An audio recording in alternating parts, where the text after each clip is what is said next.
The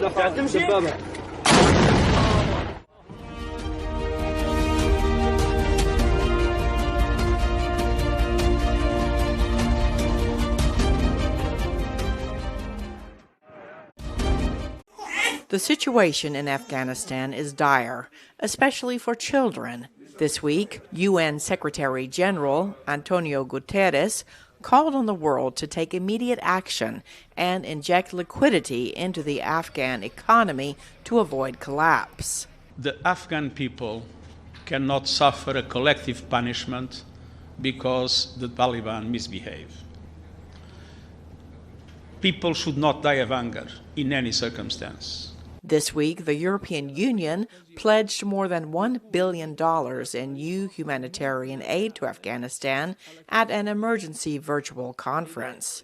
The U.S. has approved nearly $64 million in recent weeks. Reporters asked State Department spokesperson Ned Price if the U.S. is prepared to do more. So we are, of course, not in a position to provide financial support to the Taliban or any future Afghan government until and unless we see to it that these core requirements are being met and the rights of the people of Afghanistan are being fully respected and enforced.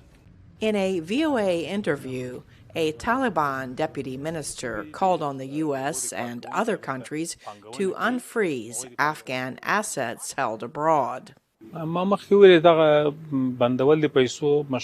Freezing Afghanistan's assets is an injustice toward the people of Afghanistan.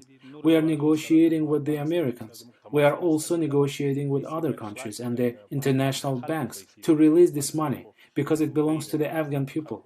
This is the Afghan people's bread and butter, and releasing this money is crucial to solving the economic problems of the Afghan population. Withholding direct aid and freezing assets are having an impact on the Afghan economy. William Byrd of the U.S. Institute of Peace told VOA.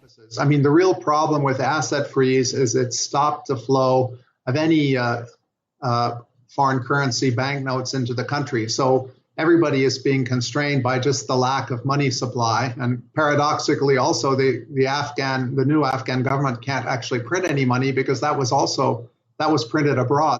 Some Afghans are lining up at banks to withdraw some of their money, as Michael Kugelman explains. As a result, banks now have much less money than they had in previous years, which has been one of the big concerns, that you have huge lines to access money in banks when the Taliban even allows banks to be open.